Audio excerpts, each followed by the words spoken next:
All right, support for today's show comes to us from Shutterstock.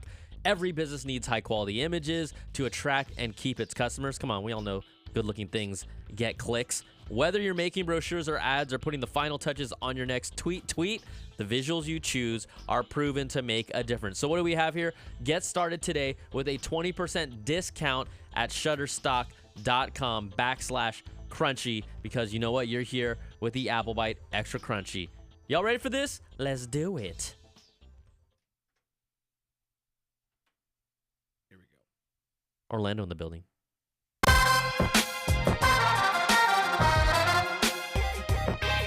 We are live on a Monday, which is not usual. It's the Not Apple Byte usual. Extra Crunchy podcast with your host, Mr. Brian Tong. What's up, everybody? Welcome to the show. Hey, we got to make up. We got to show love for you. A lot of people are disappointed we didn't have a show on Friday because we had this thing called July 4th week break. Independence Day. Independence Day here in the U.S. Stephen Beacham was enjoying his time with his family. You have a good time, bro? I had a blast. I missed you, but you know what? Guess what? We have lives outside the show. I missed you too, but And yes, we love the show too. We do it all. So you guys and gals are here. Welcome to Apple Byte Extra Crunchy. This is episode 91. We're almost hitting a honey. Gosh. Good Lord. But again, this show is all about you. It is our complimentary piece to the Apple Byte video podcast.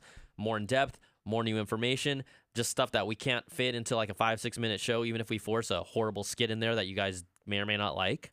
We could do that. That's possible. Yeah, we go. This is here where you get all the goodness. So if you want to be a part of the show, this is where you guys make this happen. Call into our line. Leave a voicemail. The number is 1-800-616-2638. Your name, where you're from. Get right to it. Your commentary, your opinions, or your questions. We will feature you on this show like we always do. I know we had a few less calls because guess what? We didn't have a show last week. Yeah. But you know what? I don't care because we still got calls. So We still got some decent people that ones. actually called this week are getting through because we had less calls. Oh, yeah. Thank you for calling, by the way. Yeah, So it there helps we us go. out a lot. All right, so we're going to jump into it. We're going to start off. I know there's always this theme of iPhone 8. There's a couple new recent little nugget stories. Then we're going to dig a lot deeper into this whole talk about will Touch ID really go away with the iPhone 8? But let's quickly just hit two of the latest topics that are buzzing right now in the iPhone 8 rumor world. The first one comes to our leaking Twitter buddy, Benjamin Geskin, who has really been the king of every physical/video/render leak that we have seen with the iPhone 8. So he just dropped kind of to jump and piggyback on an earlier report by KGI's Ming-Chi Kuo, talking about how the next iPhone 8, right, the high-end bad boy 5.8-inch OLED screen phone, will come in potentially 4 colors. One of the color options, according to Geskin, is a mirrored option. So think of like the iPod Touch back in the day, that mirrored metal. And if you scroll down a little bit, you can actually see his actual tweet. He showed off an iPhone case from a previous model, but just to really illustrate the idea of, from what he's heard, a mirrored silver mirror, or basically a mirrored option, will be one of those potential colorways for the iPhone 8. We will see.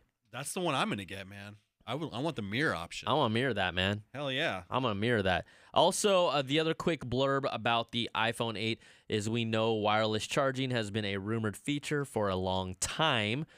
What is now being reported out of Daring Fireball's John Gruber, who has his own podcast as well as really tight connections within Apple of kind of the latest and greatest going on in there. He says that he's heard the inductive charging will be sold separately, so it'll be a separate charger. Oh my God. Hey, I'm just delivering the news, okay, bro? Don't kill the messenger. And B might be late, waiting for iOS 11.1. Wow. That is crazy. Think about this as, if you remember, with his example was portrait mode with the iPhone 7 came out like a few months later after they revealed the actual feature in a software update. He believes that it might be similar where they'll make this power adapter or inductive charging adapter, right, a plate where you could drop your phone on, available later, which... all right. I just have it come out when it launches. I mean, there's also rumors that the actual iPhone 8 might be pushed back in development, meaning we'll see it sometime maybe in October, November, not September. Wow. So here's the thing that I'm seeing is this going to be another AirPods situation. Yeah, it's already feels like Right? it's going that direction. You know, If this It's is the like, report, and Gruber is Yeah. reliable, let's again, the Daring Fireball, John Gruber is reliable. So I'm gonna take it for what it is. The AirPods are still on a 6-week back order. I ordered a pair for my lady. Love you, Shauna. Shout out. But it still took 6 weeks to get them. wow. And so this is after, I guess what, now we're talking about, they announced them. They were coming out in December. They were supposed to come out in fall. So we're maybe almost about 3 months, or we're about 9 months deep, and they're still at a 6-week back order. And we're almost to the next iPhone, and you still haven't. That's got what it. I'm talking about. That's crazy, man. But the wireless charging seems like it's something that is a huge deal for Apple. And A feature to brag about, too. Yeah, and it needs to be released with the iPhone. Thank you. I believe as like part of the whole package, not something that's separate, even. You know. Exactly. So again, these are the 2 latest stories coming out that just dropped on this Monday about the iPhone. But really, the big meaty news and the stuff that's worth talking about to me, this kind of released at the end of last week because we couldn't have a show. But let's talk about the potential of Apple completely getting rid of the Touch ID physical button, whether it's still on the front or some renders have showed that it's placed on the rear. According to Bloomberg and Ming-Chi Kuo, they both have in reports that are saying that Apple has already been testing 3D face scanning to unlock the next iPhone. Now, it's not, again, we have iris scanning with the Galaxy S8. We've seen 3D, or how about this, just face scanning in general used as a biometric. Yes. So according to this Bloomberg report from Mark Gurman and friends, they have been testing an improved security system that allows users to log in, authenticate payments, and launch secure apps by scanning their face. This is according to people inside Apple. It's powered by a new 3D sensor, and is also added that the technology is still in development. They're also testing eye scanning to potentially augment the system, meaning that it could use a combination of 3D face scanning and iris scanning combined. Wait, so the new, like, we've all gotten used to this using your fingerprint, Which I like. to purchase something. Which I So like. now we're gonna have to learn a new behavior, right? So you want to purchase an app. You're gonna be like, oh, I'm gonna purchase the app, push purchase, and then stare at your phone.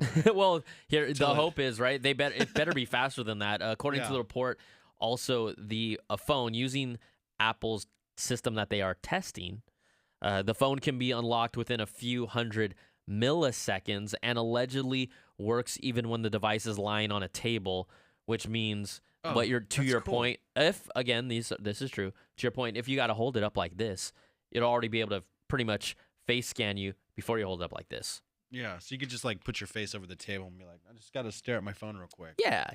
I could see the potential of that. That could be pretty cool. The other detail about this that people might not think about is that it's said to capture more data points on your face versus a fingerprint scan, which is just your fingerprint. But again, you basically have to.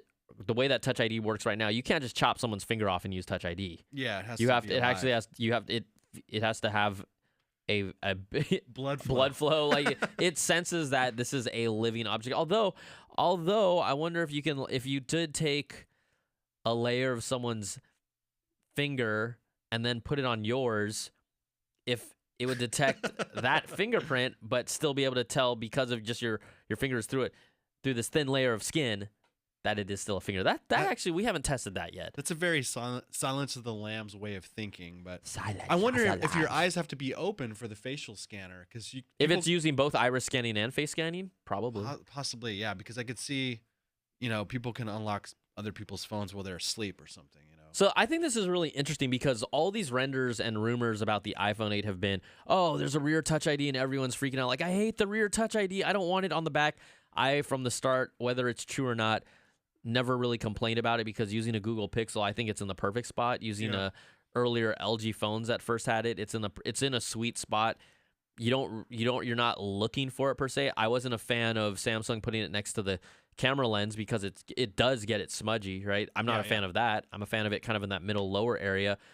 But now it's kind of funny because guess what? Now you see comments of people complaining about face scanning instead of Touch ID, right? Yeah. It's like, this is the whole thing about this. We don't actually know 100% sure what exactly it's going to be, but if it's a lot faster, I don't think you're going to care that there's no Touch ID button there. Yeah, I think we'll I don't get think over you'll that care. pretty quickly, actually. You know? Yeah. If it works. If it works good, yeah. And if it works in the dark, right? Yeah, that's a good question. Is it going to work in the dark? How are you going to do that? You're like in a nightclub? Yo. What's going to happen? It better not work when your eyes are closed, because if your ladies like want to check your phone at night and you're like sleeping, she like takes your phone and holds it up to your face. Like, no one wants that. Hell no. Don't look at I have nothing to hide. I have nothing to hide, I swear. Yeah, we have nothing to hide. Yeah, we got nothing to hide. But that is kind of weird. I mean, who knows? Eggplant, squirt. We know that emoji string. You guys have used it before. Don't lie. We know that there are bad people out there, and they're constantly trying to figure out ways to infiltrate stuff. So, who knows where that's going to go.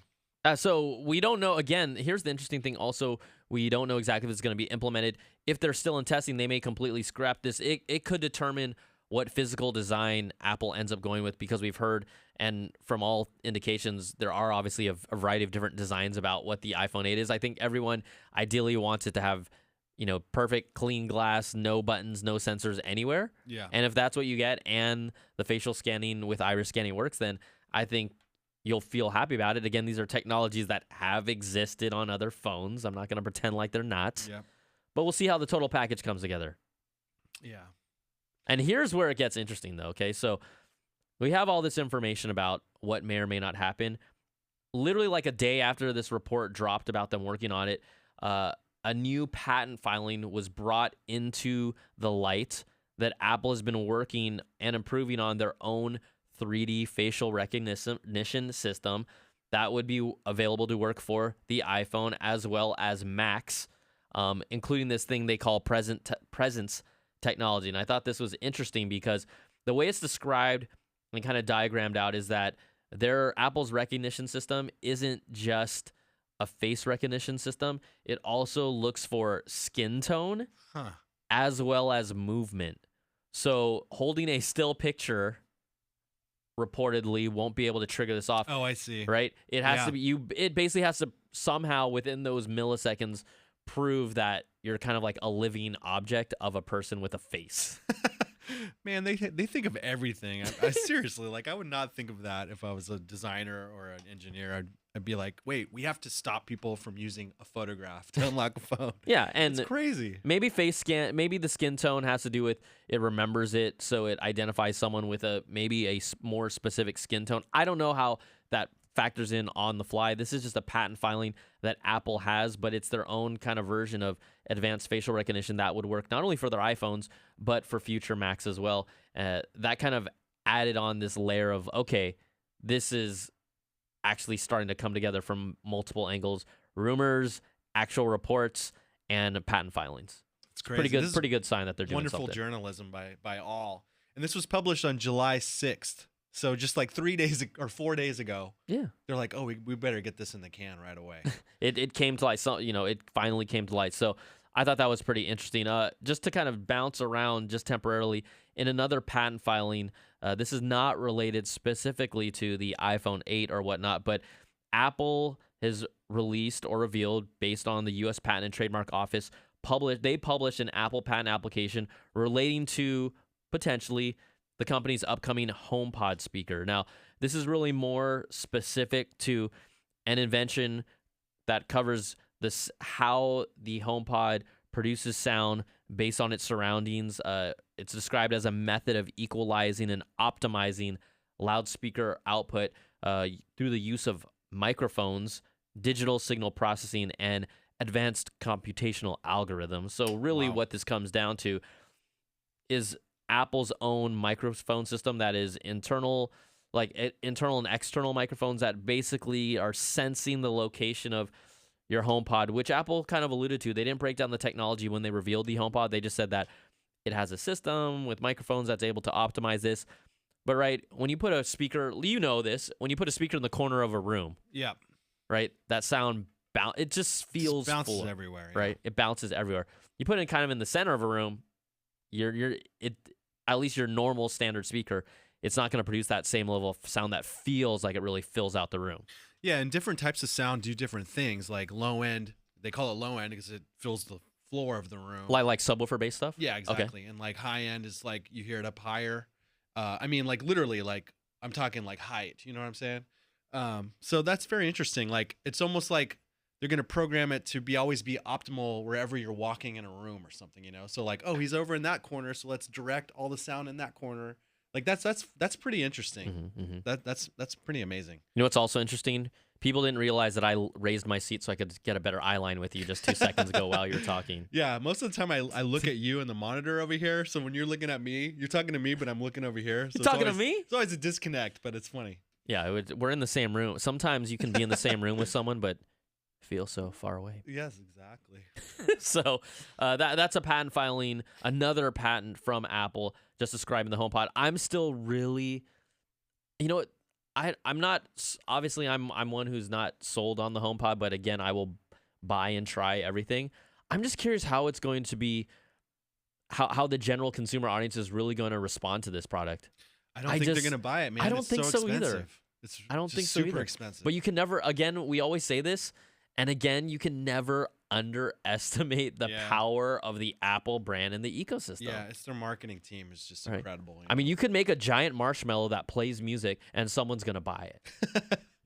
Like, they would market the hell out of that, a giant marshmallow with an Apple logo on it. They should have called it the iMellow. iMellow, and put it on a stand that looks like a barbecue steak. If you want to have it like for your stereo sound. All right, just some other quick things. iOS 11 beta, the third beta for iOS 11 and macOS High Sierra. High Sierra. Their third betas have been released for both of those. At least if you're a developer, from what I gather, at least right now, unless I didn't check recently, I don't think it's available in the public beta right now. The public beta typically tends to trail a little bit from the developer builds that come out, but we just want to let you know that it is continuously evolving, but the betas are out. So if you're someone who took the risk of putting it on your products, that's fine. I do feel for some, I get sometimes a few tweets or messages from people saying, "Oh, I don't like this. It's kind of buggy." It's a beta for a reason, to get rid of the bugs. And from what I recall, a gentleman had hit me up about putting the beta on his Apple Watch. It's like, oh, it's draining way more power on both the phone and the watch. Obviously, it's not optimized, but from what I gather, I don't know if you can personally, specifically for the Apple Watch, I don't know if you can revert your Apple Watch to an older iOS after you've put it through a developer beta. Yeah. Something tells me you can't, specifically with the Apple Watch. I'm not talking about the iPhone, iPhone, iPad. I could be wrong. But yeah, I was like, I think you might be SOL right now if you want to go back. Yeah, I've never seen like a how-to or like, Because even when your Apple Watch gets trashed or messed up, the only people that Apple basically, based on their warranty, they say like, oh, you have to bring in the store and like we have access to the diagnostic port to do X, Y, and Z, but you don't at home on the Apple Watch. They lock it down, baby. Basically. Totally. So we'll see how that all plays out. The other thing is also what's cool is the Apple TV public beta. Oh yeah. You can get in on that. That's not something that they've typically made available to the public, but if you want to check out their just go to you want to do general search. Do you run the risk of your Apple TV getting janked? I mean, screwed up? No matter what, if you're playing with beta software, you're always going to risk something like that. Yeah. So it may not work perfectly. Sometimes it might crash more often than it's supposed to. That's the type of stuff that happens. Maybe certain apps aren't compatible, but overall, you can kind of check it out if you want to go and get the public beta. You do have to sign up through Apple's website. Just search like Apple Public Beta Program, and it'll guide you through all that stuff. The other thing here, if we're talking about video content, right? Apple TV, play around with this. I thought this article is really interesting. It was originally published by the Wall Street Journal. Amazon and Comcast have been able to take a bite out of Apple's digital movie business. So if you look back at iTunes, the store, right? Really one of those apps at the forefront of pushing digital media content and consumption way ahead of time before people were even comfortable about it, right? If you want to say, what is a disruptor?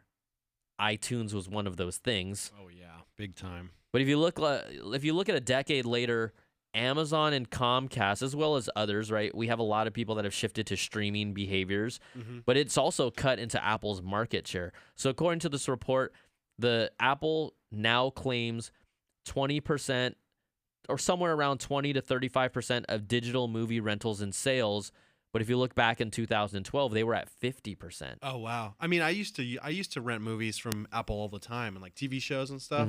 It was easy to do, but now it's kind of lost a little bit, you know? Well, they have so much going on too, Yeah, right? there's a lot. Now they say taking a bite out of Apple's share is Amazon, which does also rentals and selling of movies, and they have their own content, right? Their Amazon Prime service.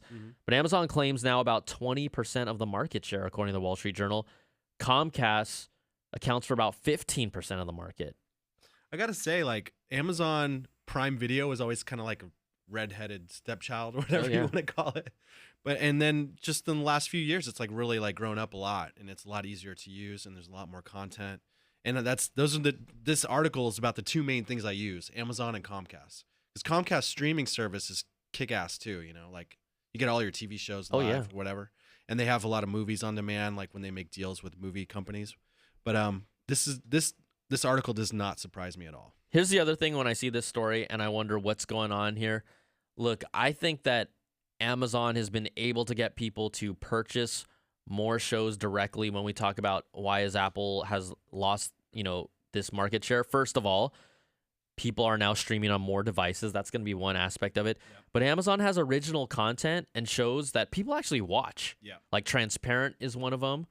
And so when you're creating original content like Netflix, like others, that people are actually watching, people are more likely to use that product just in general. And then because they're using that product and they want to make a purchase, they just happen to be already on their Fire TV or whatever it is, because they're watching these other shows that are part of their service, and then they buy them. And that's why I've still been frustrated of, hey, Apple, if you're going to get into this exclusive content, you're really going to put it behind the Apple Music paywall? Yeah, like that doesn't make sense to me. Still doesn't make sense. And these shows that they're putting out right now aren't compelling enough to even convince anyone to really say, okay, I'm going to put down $10 a month for the Apple Music service because I saw this show that I have to have. I know Apple is building this. This is not going to happen overnight. Quite honestly, for them to get enough content that is compelling, look how long it took Netflix to do, but that was something that Netflix was doing from the start, right? I felt like it took Netflix maybe at least maybe 2 or 3 years after they started getting popular to start actually putting out real original content shows that people started to then go to as a destination spot. Yeah, I feel like even longer. Like Netflix might have been 5 or 6 years, maybe. The DVD sharing. Yeah, stuff, that's true. The That's DVD, true. Like that's a long time to build a business. Yeah. So maybe like 10 years. Yeah, it took a while. So, and then also they have to get the right producers and the right directors and the right content. Like Netflix isn't afraid to go throw $20 million at a comedy guy, at a comedian, or some producer to go make something and then completely be out of their way. Yeah. You know what I mean? Just give them money, go do what you're gonna do. We're not gonna say shit. You know what I'm saying? Whoa! And then Apple's like almost doing the opposite. We're gonna make a show about apps on Apple and and other things like that, and Beats music stuff. It's very niche to their audience of They're almost like commercials for their own platform. And that's what I remember when Eddie Q talked about the content. They're like, we're only going to work on the stuff that strategically makes sense for Apple. Yeah. It's like, how about making good shows that people even care about? A funny comment in the Periscope was DC Fox said, carpool karaoke greater than Transparent, ... said no one. It's Transparent won an Emmy. I know, Emmys, though, right? I know. Did Jeffrey Carpool Tambor. Karaoke win an Emmy? Probably not. Here's the thing also. I mean, if we talk about content, so I'll go on a little tangent here and everyone can relate. So Netflix, right? Netflix is starting to just have so much content. Like for the first time, I was kind of hanging around. It was a hot weekend. I'm like, I'm just going to stay inside and just chill. Yeah. And you have a choice to watch like a really super in-depth, potentially depressing documentary Yes. or a light show. I'm So, avoiding the heavy documentaries lately. Getting burnt out on that stuff. but I feel like, I don't know how everyone else feels about this. You guys can even call in about this if you want. But I feel Netflix is now opening the floodgates with content. Some of these documentaries that I've been watching, and yes, you could say documentaries by nature may not necessarily be a two-sided story, but I felt like this one saw What the Health was so skewed on one side of like, this is everything you can't eat. They didn't tell me. I got an hour through it, and they still didn't tell me what I could eat. They just told me I can't eat chicken, red meat, lunch meats, eggs, and fish. I'm like, yo, how am I gonna keep this tight? If I can't, how am I gonna keep this tight? That's the problem with some documentaries too. Is like, it's like really the producer's point of view. That's what I'm saying, right? Yeah. And people have made that claim on many documentaries, some of the best documentaries we've ever seen. Stuff from Michael Moore, right? People have been complaining about that as well. Yeah. So, but when you start having like all these documentaries, you feel like, where's the other side of the story? Is it just because Netflix is now such a big machine? They're like, we just want content, just pump it out, pump it out. Content. So I don't know. It's awesome. So we just had a Netflix conversation in the Apple Byte show. Yeah, people are calling this the Netflix cast in the chat room now.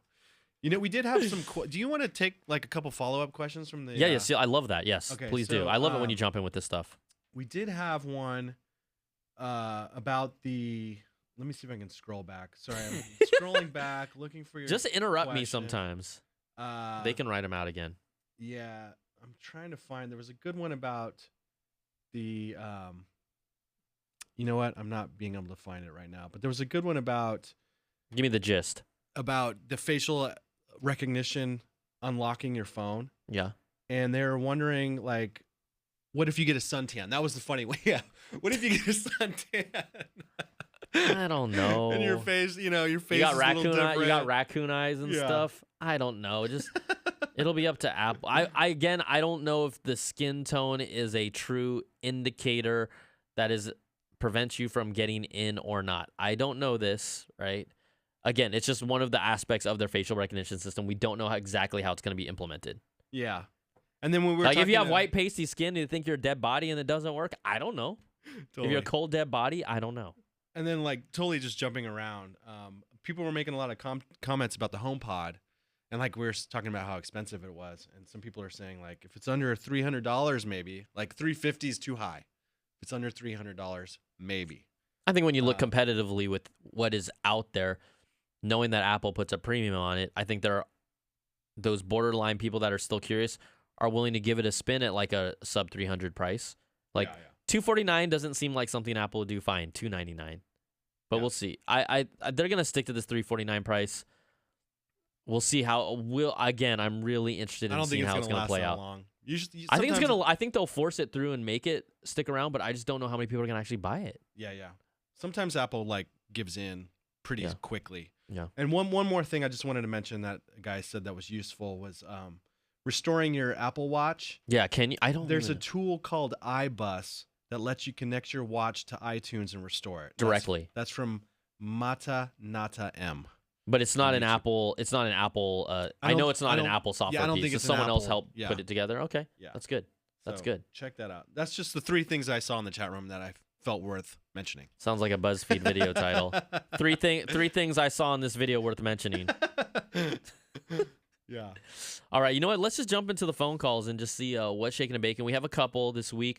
But again, to be a part of the show, the number is 1-800-616-2638. I'm not going to tell you the numbers, but we are very proud about the numbers the show is producing. Oh, yes. Like, we're surprised. The show continues to grow. Thank you all. Yeah. Tell all your friends.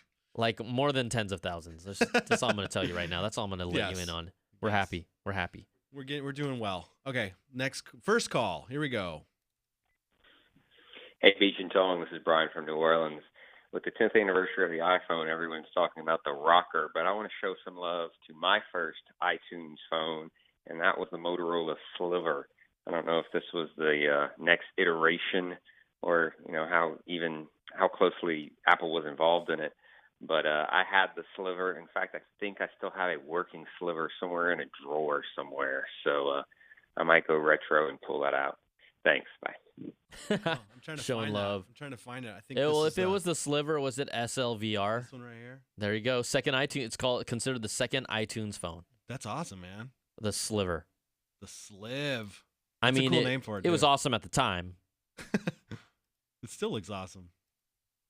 Yeah. Anyway, cool. I'll Thanks let for you that. use that for a day and tell me if you survive, Beach. I'll let you use I that for a will day. kill myself. I'll That's pull what my hair That's what I'm out. saying. First world problems, y'all. Yeah, totally. First world. Okay, next call. Hi, my name is Kiara from Cleveland, Ohio, and I had a question for Brian. I'm thinking about buying an Apple MacBook Air 11-inch, the older model in 2010, only because I'm giving up on Apple's newer laptops because I don't like the newer models and the lack of ports. Let me know if it's a good idea or not. Okay, have a nice day. Bye.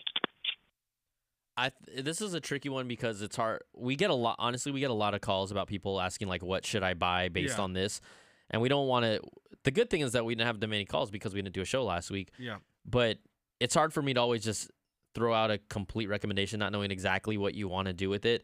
But if you're not impressed with the touch bar stuff, quite honestly, and you're just looking for a phone that can surf the web and do email and word processing, so like, basically school type, work type stuff, and you want to be portable, I'm down with either. And based on your budget, if you're talking about the MacBook Air, I'm down with that. Even if you want to move a little slimmer and you have the extra change to drop on it, the MacBook is finally, to me, powered enough where I'm like, hey, you know what? It's a more than capable machine, the super slim MacBook. But when we're talking about the MacBook Air 11-inch, that is one of my favorite form factors that Apple put out of a laptop. Oh, check this out. There's a few for sale one on of the my YouTube Apple certified refurbished. Oh, this is great. On And 11 inchers? 11.6-inch MacBook Air for $929. That still seems very expensive to me. It is. For a pretty old Which one? Does it say the year on it? 2015 actually. That's exactly what she's looking at. That's what she's looking at, huh? So since you just brought this up into my mind, yeah, obviously, go to Apple's store and go look for refurbished. The reason why, if you're looking for an older machine, when you purchase it, it is still covered by the same exact warranty, which would be a year standard warranty that comes on the machine. It's all covered by that, so it's not like you're buying a machine that's not covered. And the way that they do their refurbs, it's like having a brand new machine. So you're covered by the same exact warranty as a brand new one, and it's cheaper. I think that's the way to go, quite honestly, if you haven't thought about that already. That's definitely the way to go. Do that. Definitely. If you're in that. I thought she said 2010. That's going back a little too far. I think I don't even know if the latest software would work. No, it won't. It wouldn't work. So. You could try. You yeah. could try, but it won't. It just wouldn't hang. So yeah. So this is the deal right here. $929, baby. $929. You out of your mind? Hello. Yeah, your mind? 50% off.